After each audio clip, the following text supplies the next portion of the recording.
Måske den allerfedeste van, vi nogensinde har haft hjemme.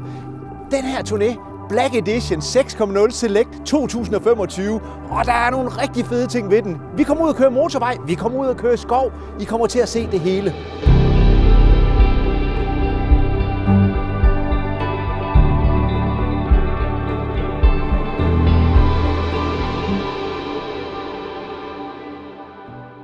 Det, der er fedt ved Select-modellen, det er, at den kommer med den helt store udstyrspakke. Der behøver man ikke at gå og tænke på, skulle jeg lige have købt det, skulle jeg lige have købt det andet. Den har det hele. Den ender på den anden side af 1 million. Den ender også på den anden side af 1,1 million, så det er virkelig deres topmodel. Men det, der er fedt ved den, det er, at den er bare lavet ustyrligt lækker. Den har en længde på 5,99. Den har en højde på 2,69 meter. Og så er den bare i det her Black Edition, altså den her, jeg kalder det stealth-agtige udseende, men det har egentlig ikke meget med at gøre. Men jeg synes, de her linjer, de har på hen ad siden, det gør bare, at den er så diskret. Bildelen, der får man virkelig det hele. Den kommer med en 180 hestes motor, hvor den har et drejningsmoment på 450, helt ned fra 1500 omdrejninger.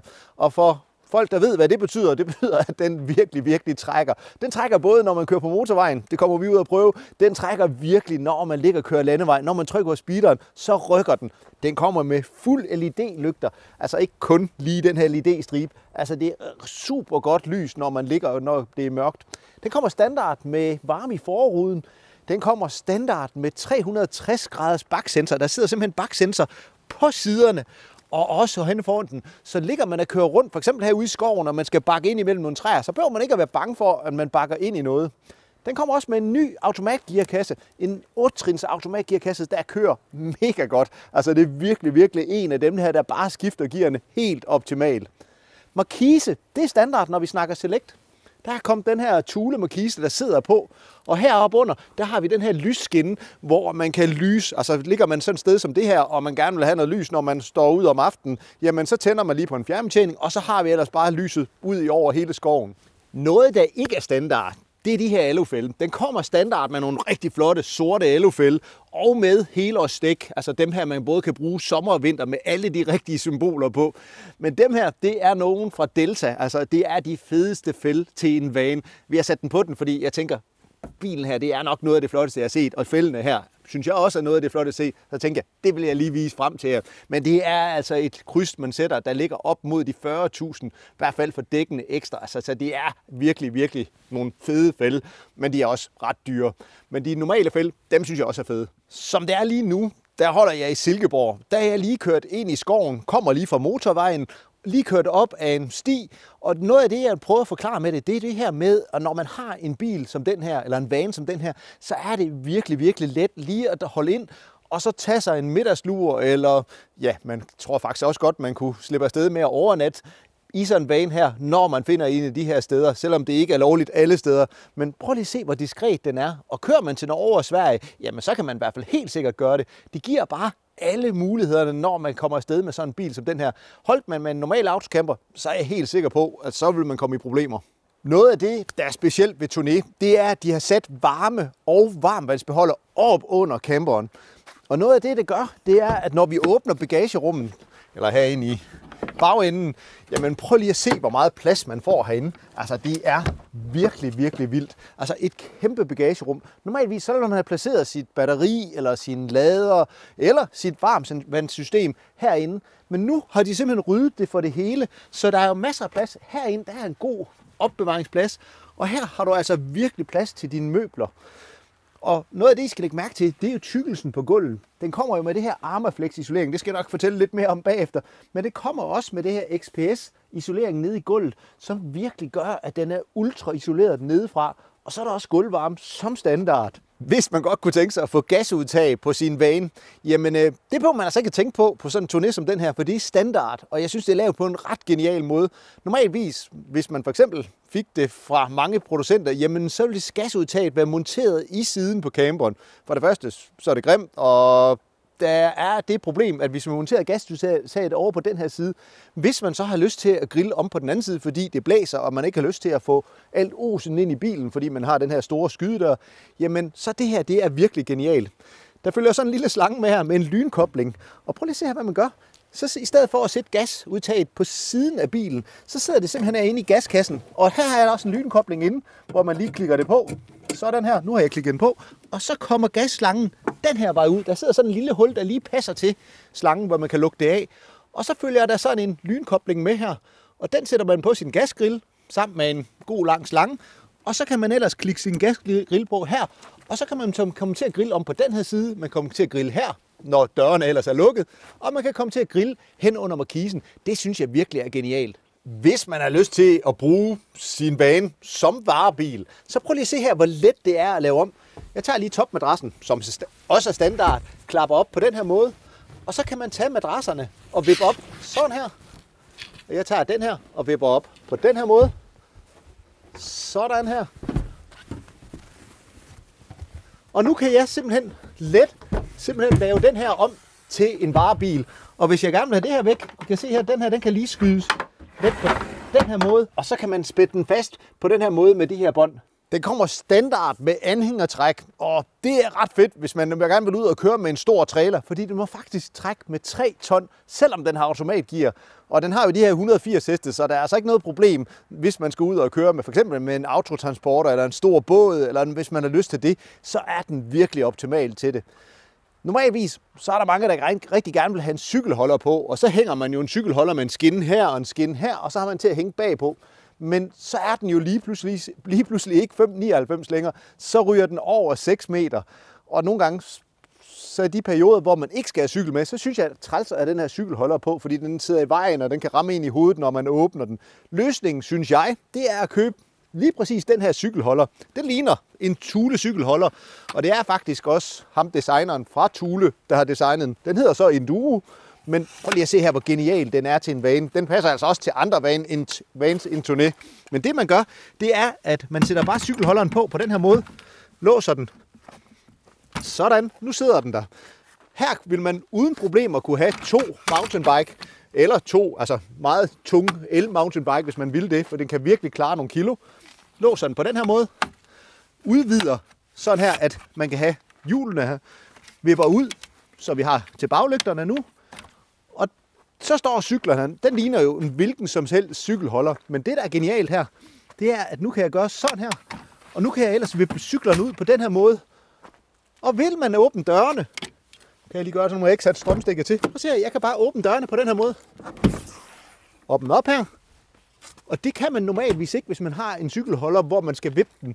Så vil man have problemer med, at den rammer på. Og nu har jeg jo den her mulighed, som der er det fedeste i en van, at man bare kan ligge op i sengen og ligge og kigge ud, selvom cyklerne de hænger her. Det er da virkelig genialt.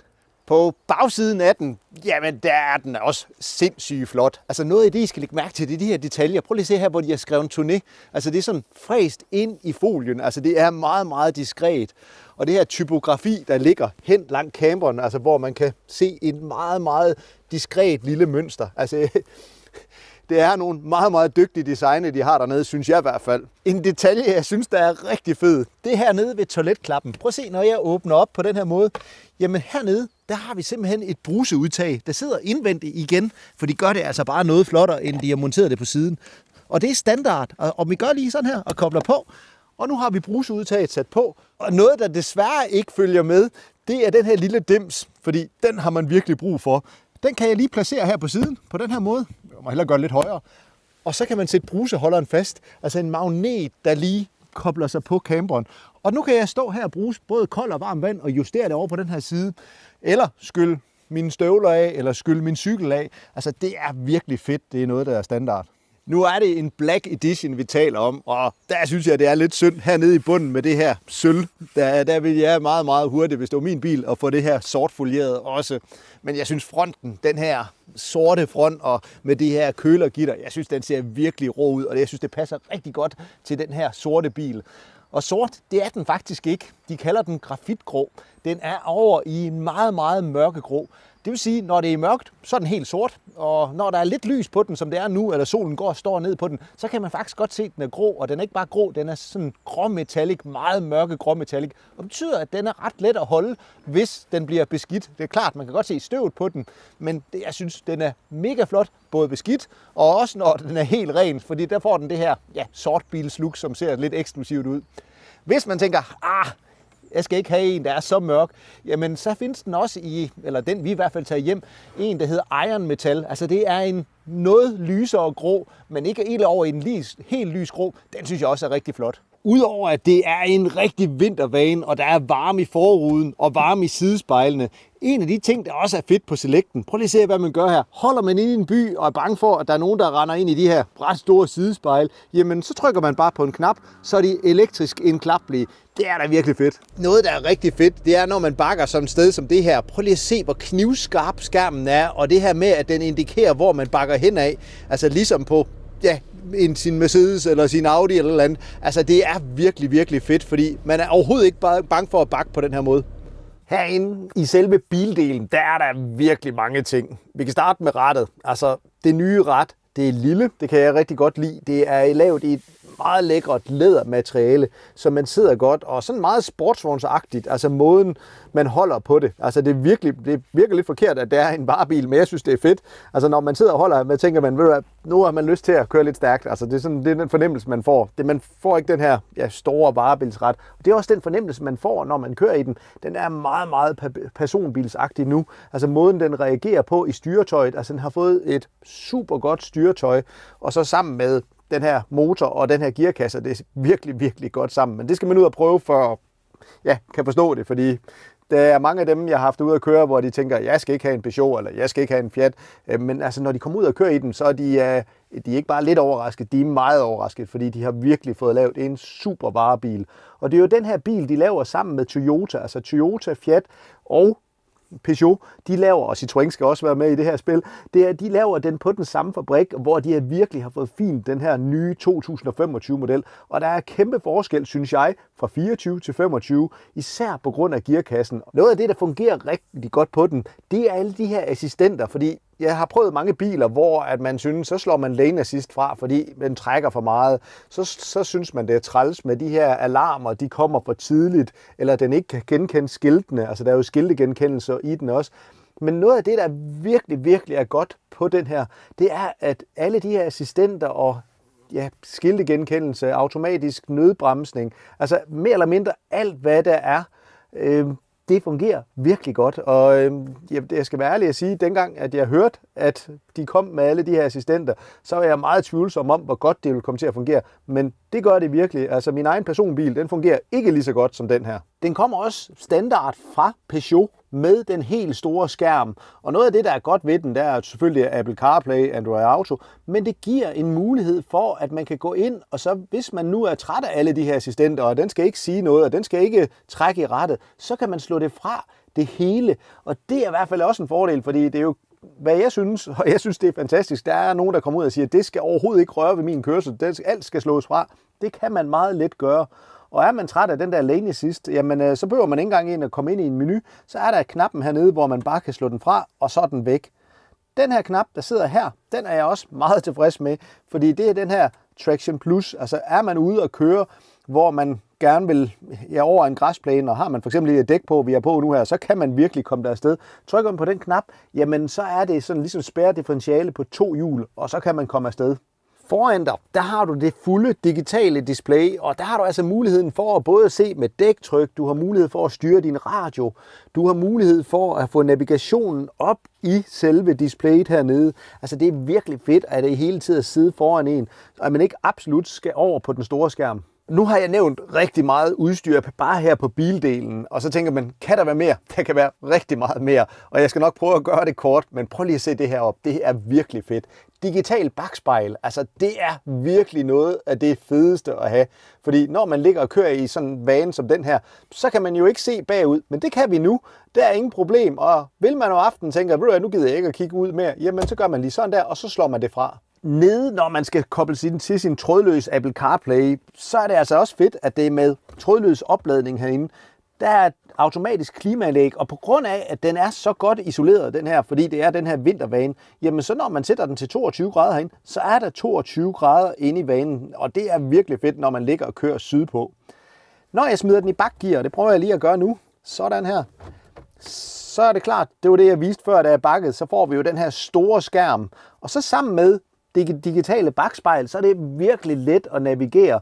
Og er man tæt på nogle steder, så sagde jeg jo det her med, at den havde det her 360 graders sensor. Og det kan du se hernede. Altså når jeg kører rundt, så når der kommer en gren eller en sten eller noget tæt på, så viser den sig nede i den digitale skærm her. Og så kan du selv bestemme, om det skal være med lyd, eller det skal være med indikationer. Det hele, det står bare hernede. Når vi vender os rundt, så er det jo bare mega smukt. Altså det her nye Select design, det er helt vildt med. Det har fået de her lyse bordplader, og det gør bare, at rummet det bliver endnu større, fordi på den, der hedder Cruise, der har du jo de her træfarvede bordplader. Det er jo en smagssag, hvad man bedst kan lide, men jeg er kæmpe fan af det her. Og så de nye låger, som der er kommet her, hvor de er sådan buet rundt, hvor de har fået mere plads i skabene. Altså det er ret imponerende. Altså det er virkelig, virkelig høj møbelkvalitet. Når man skal sidde og læse herinde i kabinen, eller bare vil sidde og hygge sig, så er det altså rigtig fedt, at den har den her lysbar. Den kommer sådan en sort lysbar her på Selecten, og prøv lige at se her, så er der masser af lys ned. Og har man lyst til at dæmpe den, jamen så holder man bare knappen nede nu. Satte jeg noget mere lys på, men hvis vi gør det modsatte vej, så kan vi ellers få det dæmpet og så få hyggebelysning. Man kan virkelig lave lyssætningen her inde i førerhuset, og det er rigtig smart. Det fede ved at have en turné, det er jo det her med, at man kan sidde her og nyde for eksempel sådan et sted, som vi sidder nu her, nede ved søerne og sidde og få sin kaffe. Og prøv lige at se her, når jeg lige åbner den her, vipper ud, smider min ellers lækre pude op her, jamen så kan jeg virkelig sidde og slappe af her. Altså det er noget af det fedeste turné, de har. Og noget jeg har hørt rigtig mange kunder er begyndt at bruge af dem, der har turné, jamen vi er jo typisk to afsted som minimum. Så kan man jo gøre det her, at man kan tage over i siddegruppen herovre. Prøv lige at se her. Hvis jeg rykker den her ud på den her måde, sådan, og så kan jeg lige vippe ned, sådan, og så kan jeg ellers smide puden herover. Og vi er så heldige, at der er 2 puder med, så der er ikke nogen, der kommer til at mangle. Og så kan jeg ellers sætte mig herind i siddegruppen. Nu skal jeg lige presse mig godt op. På samme måde, nu sidder jeg og kigger. Jeg sidder så ikke og kigger ud over vandet. Jeg sidder og kigger ind i skoven herude i Silkeborg. Altså, det er virkelig genialt. Hvis man har lyst til at lave det hele om til en ekstra soveafdeling herhen, det er ekstremt let. Prøv lige at se her, jeg åbner lige herinde, og så har de simpelthen lavet en plads til de 2 ekstra bordplader. Og det er også den måde, man kan udvide bordet på. Og prøv lige at se her, og det ved jeg ikke, om det kan man jo ikke se på video, men det er så virkelig lavet i nogle super materialer. Klapper op her, så udvider jeg bordet på den her måde. Sådan, og nu har vi et større bord. Det er jo fedt, hvis man skal sidde og spise og skal have nogle ordentlige tallerkener på. Og typisk bord i alle autocamper, det er sådan noget dingel, som hvor, nu får jeg sige dingel, men knap så stabil. Det her, det sidder virkelig fast. Her kan man sidde og spise en god bøf, uden at det hele det ryster. Og vil man lave det hele om til en soveafdeling, altså hvor vi kan sove 4 personer, prøv lige at se her, når jeg så gør det nu her, og trækker videre ud, så automatisk, når den kommer herud, så klapper der et ben ned her nedenunder. Og det man kan gøre, nu skal se om jeg kan gøre det, nogle gange jeg slipper godt fra det, når man skal vise det på film, men jeg kan lige trykke på den her knap her nu, så kan jeg løfte bordet af, så kan jeg tage benet af på den her måde, og nu kan jeg bare vippe det ned i den nederste afdeling hernede. Sådan her. Så er den på plads. Og så kan jeg gøre det og udvide. Og så kan jeg trække pladen længere ud og vipper benene ned på den her måde. Og nu er det helt stabilt. Og så tager jeg den ekstra bordplade her, hvor man også kan udvide bordet med, og klikker ned. Sådan her.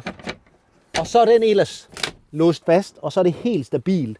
Og nu skal vi ellers bare have lavet det sidste af soveafdelingen. Og det fungerer jo med, at man trækker den her ud. Og det fungerer med den, jeg også lige viste før, at man trækker den her ud. Og nu har vi sådan her. Nu kan I se, nu får vi, når jeg tager den her væk, nu får vi en helt flad og plan soveafdeling. Og der skal lige 3 ekstra puder med. Dem kan man selv lægge om bag i, og så kan man sove 4 personer i den. Sidekomforten her i sidegruppen er virkelig, virkelig god.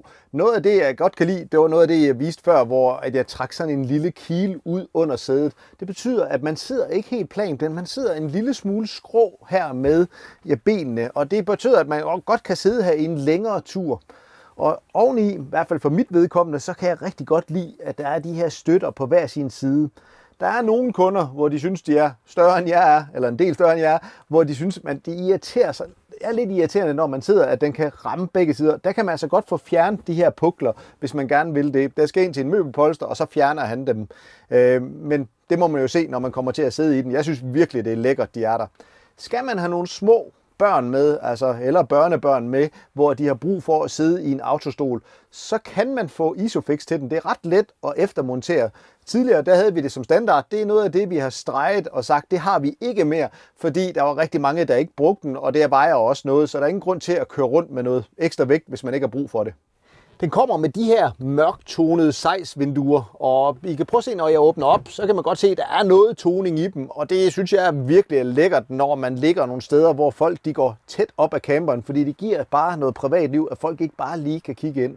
Og ligger man sådan et sted som nu her, og det er sommer, og det er varmt, og gerne vil have noget luft ind, jamen det her med, at jeg kan køre mørklægningen op nedefra, og så lige have myggenetten til at stå på den her måde og få noget luft ind igen, når folk de går rundt omkring bilen uden at kan kigge ind, det er virkelig også godt. Når man skal afsted, så er det også vigtigt, at der er styr på strømdelen. Oppe på taget, der ligger der et 140 watts solcelle fra Victron, altså virkelig en rigtig god solcelle.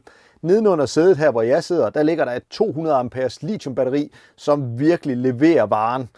Og vil man gerne have 230 volt i stikken, og der sidder der faktisk også et stik lige her nedenunder til ens computer, jamen så trykker man lige på en knap herovre i den anden side, og så er der 230 volt i stikkene, uden at man er koblet til landstrøm. Og det gør jo lige præcis, at har man en kaffemaskine, har man en brødrester, har man en airfryer og gerne vil bruge den, det kan man bruge i den her camper uden problemer.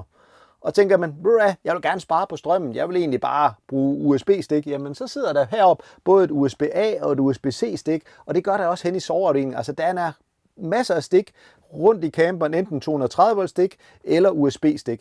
Noget, jeg elsker at vise frem, når jeg skal vise en turné, jamen det er den her del af køkkenet. For det første, når man tager fat i køkkenet, altså når jeg gør sådan her, altså du prøver at ruske, jeg ved ikke, om I kan fornemme det, det er hele bilen, der ryster nu.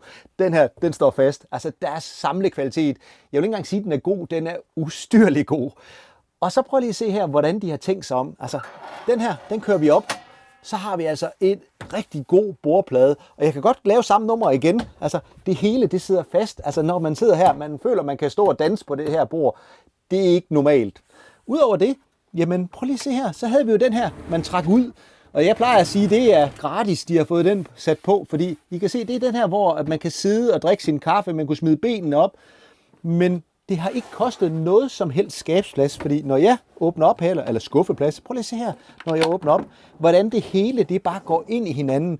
Altså, det er jo sindssygt smart. Og se, når jeg skubber den ind nu her, jamen, så generer den ikke på nogen måde.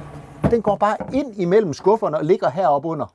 Selecten, den har fået bestikskuffe, det har de ikke haft tidligere. Det kan man godt sige, det har været en mangelvare på turné, men Selecten har fået det, og man kan lige gøre sådan her, og så er det ellers med sådan noget skridsikkert hernede under. Det burde være i alle turné, det er fedt, det er i Selecten. Og nu tænkte man, er det slut med køkkenplads? Nej, det er det ikke. Prøv lige at se her, et super lækker skuffe, altså med masser af højde. Der kommer den her skuffe med okay med højde igen. Det her, det er altså ikke bare normale udtræks. Det er et mærke, jeg tror, det hedder Plum. Og jeg har haft en VVS-mand på besøg, og han sagde, at det er noget af det bedste i forhold til at have det her soft close og noget, der kan holde til noget. Og det er jo egentlig generelt det går ud på med turné. Alt, hvad de sætter i, det er noget, der er lavet til at virkelig kan blive brugt. Og det fornemmer man tydeligt, når man kommer ud og mærker den. Og prøv lige at se her, altså det er jo sindssygt genialt. Her har vi et hyldeskab, og hvis man har lyst til at lave det om til et bøjleskab, så kan man gøre sådan her. Prøv at se, jeg vipper det bare ned i bunden her, og så prøv at se, hvordan det passer sammen. Igen vipper jeg bare ned, så den lige ned i bunden hernede, sådan, og så passer sammen. Og nu er der en bøjlestang herinde, og nu har vi lavet om til et bøjleskab i stedet for. Den har fået de helt nye Dometic, kogeblus. Det, der irriterer mig lidt, jeg er rigtig træt af de her glasplader. Jeg forstår simpelthen ikke, hvorfor man ikke laver det i stål, eller laver det i noget, man kan bruge til noget. Var det min, så havde jeg fået den folieret med det samme, så jeg kunne bruge den som bordplade. Jeg synes, det er rigtig, rigtig irriterende med de her glasplader, der let bliver ridset. Men det gælder ikke kun turné, det gælder alle autocamper, der har det problem. Det er det her mærke Dometic, der synes, det er smart med glas. Jeg håber, de finder på en ny idé en anden gang. Men det her, det er virkelig noget, man kan bruge til noget. Her i 6.0, prøv lige at se, hvor et kogeblus. Altså her kan du have en stor pande til at stå, og her kan du også have en fornuftig gryde til at stå, og så er det ellers med elektronisk tænding. Vasken igen en fornuftig størrelse, altså rigtig, rigtig fin størrelse vask. Og så sammen med det her køkken, midterbordsplads, der kan holdes ud, så kan man altså sagtens stå og lave mad her. Badeværelset, det der man oplever med det samme, når man kommer herud, det er, at der er virkelig god plads. På trods af, at de har skåret hjørnet af herover, så man kan stå herude. Altså I kan prøve at se, jeg er sådan meget bredskuldret, synes jeg selv, uden at overdrive. Men jeg kan virkelig uden problem at stå herinde. Og skulle man have en lidt større mave, jamen igen, maven den er jo ikke oppe i højden, og der kan man også igen stå herinde. Så jeg synes, at større personer har heller ikke noget problem med at være herude på badeværelset. Og det, der er så ideen med det, det er jo, at hvis man skal i bad, jamen så kommer bruserne ellers op her fra vasken af, og så har man mulighed for at lige at sætte den her bruseholder på, som jeg viste jer udenfor, som man også brugte til udendørsbruseren, og så kan man lige klikke den op herop, og så kan jeg ellers stå og bade herude. Altså, det er virkelig godt tænkt. Det, der så sker, det er, at alt bliver vådt herude. Vandet, det render ned ad væggene. Det sker der ikke noget ved. Fordi det, man gør, det er, at man tager brusebunden. Der er sådan en brusebund hernede. Den tager man ud, inden man går i bad. Og når man så er færdig med at være i bad, og alt er vådt herude, så gør man det, at så tager man brusebunden og sætter tilbage. Altså den her på træbund. Jeg tror faktisk ikke, den lavede træ. Den lavede i et kunststofmateriale, så den ikke tager skade. Ligger den tilbage. Og så tænder man ellers for den her Max-fan, som jeg er til at sidde her ovenover. Så er det egentlig bare at trykke på den. Så nu åbner den ellers automatisk op.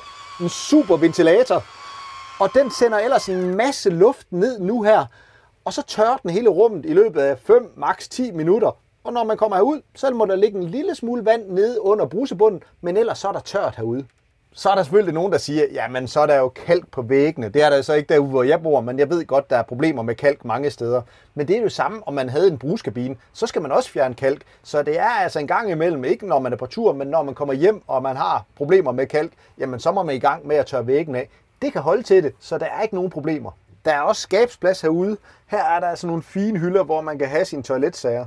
Og skal man have hængt noget tøj til tørre, prøv lige at se her, så er der en bøjlestang herude, hvor man kan have sit tøj til at hænge. Og udover det, og det er jo sådan noget, man sjældent ser, så er der simpelthen 6 kroge til at have håndklæder til at hænge herude. Det er klart, de skal ud, når man skal i bad, men bare det, at de hænger 6 kroge op, det er heller ikke normalt. Som I kunne se, så er der jo en super lækker opholdsafdeling, hvor man sagtens kan opholde sig 4 personer henne i den afdeling. Men jeg synes, soveværelset, det er noget helt specielt, og især i den her Toné Select.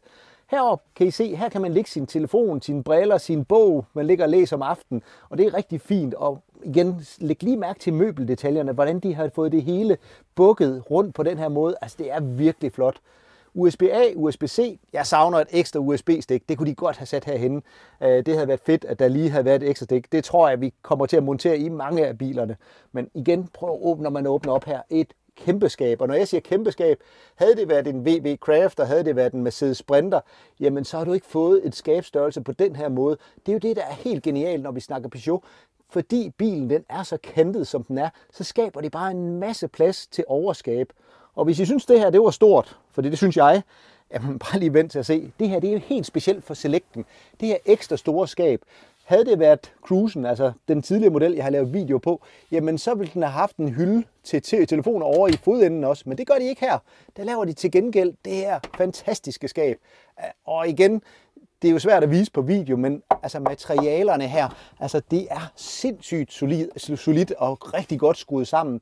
Og det er jo det, der gør, at når man ligger og kører, det er jo svært lækkert, når man rører ved det, men når jeg ligger og kører, og det kommer vi til, når vi kommer ud på motorvejen, så er den bare helt stille, og det er virkelig fedt. Det, der er det fedeste ved en van, det er jo det her med, at man kan åbne bagdørene op, og så nyde udsigten, når man ligger og for eksempel vågner op om morgenen og ligger ved en sø, som jeg gør her. Jamen, det der er rigtig irriterende på rigtig mange kassebiler eller vans, det er, at det håndtag, der sidder deroppe, det sidder nedenunder sengen. En eller anden mærkelig årsag, fordi det er sådan Fiat, Citroën, Peugeot, de laver, der sidder den nede i en højde, hvor man kan komme til den, ja, og hvor det er lettest for dem at montere den. Ved Toné, der flytter de simpelthen håndtaget herop, så man let kan åbne, og så skal man ikke ned under madrassen, og så det er virkelig måden på det. Og prøv lige at se her, når jeg åbner op, altså det er jo noget lettere på den her måde, og det her, det er jo grunden til, at man skal købe en van og ikke en autocamper, altså en delintegreret autocamper, fordi det her, det kan altså virkelig, virkelig noget. Altså, så bliver jeg virkelig, virkelig glad. Jeg kunne godt have tænkt mig, at der havde været en myggenet, man lige kunne køre ned eller have på. Jeg er i gang med at finde det perfekte myggenet. Jeg har haft noget tidligere, som fungerer rigtig godt, men det var bare ekstremt dyrt.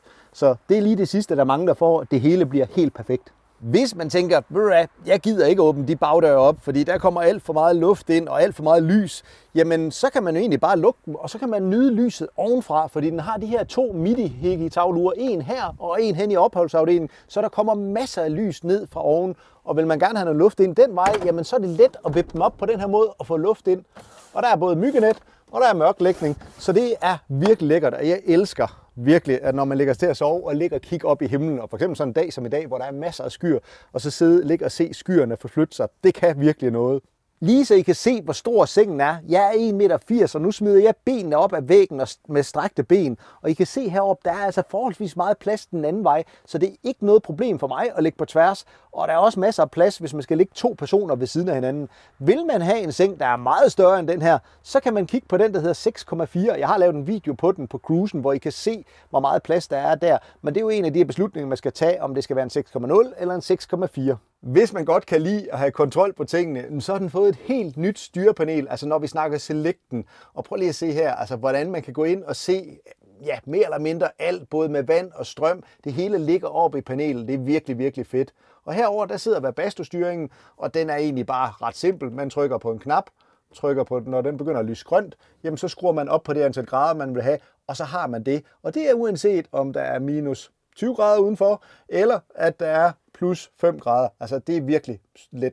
Hvis I kommer så langt og kommer ud og ser en turné i virkeligheden, så noget af det, jeg synes, I skal lægge mærke til, det er der sædebetræk. Langt de fleste producenter, faktisk alle sammen, vil jeg mene, det gør de, at de putter sædebetræk på førerstolen. Det gør Turné ikke. De sender dem simpelthen til møbelpolster og får dem polstret helt om. Og det er jo noget, de kan se her. Altså kvaliteten, måden betrækket sidder på, det er lige så godt som i en Audi, en BMW. Altså det er mega flot betrukken. Når man gerne vil lukke ned for solen, jamen så er det vigtigt at have nogle ordentlige mørklingsgardiner. Det er der jo om bagi, men herom foran er de virkelig også gode, fordi den har de her fra Dometic. Altså, de er virkelig gode, godt til at lukke af og meget let at betjene. Og noget af det, der faktisk jeg er allermest vild med dem, det er, når man kører, så rasler de ikke. Det er der rigtig mange, der gør. Det gør de her ikke, og især når det er sådan en stille bil, som det er. Forruden, ja, men det er også sådan, som det skal være, synes jeg. Det er også for Dometic. Her har vi muligheden for at rykke op nedefra, og så kan man egentlig bare sætte den i den højde, man vil have, og så kan man sidde og kigge ud. Det er også virkelig måden på det. Jeg synes, vi skal ud og prøve at køre en tur ude på motorvejen, fordi der er én ting, der er helt specielt ved Turné. Og normalvis så vil jeg få snak om det i forhold til, at man tager på vinterferie, eller det er koldt, eller det er varmt. Fordi den har jo det her Armaflex isolering, altså det her super isoleringsmateriale, som ingen andre vans har. I hvert fald medmindre det er selvbygger. Og det gør bare, at når vi kommer ud på motorvejen, så er den bare stille.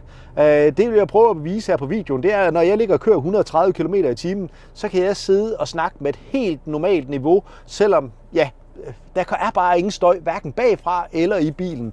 Typisk i alle vans, nu skal jeg ikke sige, der kan jo selvfølgelig nogen, der ikke gør det, men i hvert fald 90% af alle vans, de bruger sådan en type isolering. Det er selvfølgelig varierende, hvor tykkelse det er. Det her, det er i hvert fald det, jeg kalder standardtykkelsen. Og det er nærmere sådan noget, jeg kalder det vat, med noget folie på. Og det er jo det, der grunden til, at de putter det her folie på, det er, at hvis det ikke var der, så over tid, så vil det her isolering falde sammen. Og det vil det faktisk også, når den begynder at blive noget ældre vanen, altså ikke 3, 4, 5 år, måske 15 år eller 10-15 år, så vil det her blive porøst og begynde at falde ned, og så joker man lidt med, at så er vanen meget isoleret i bunden, men knap så meget i toppen.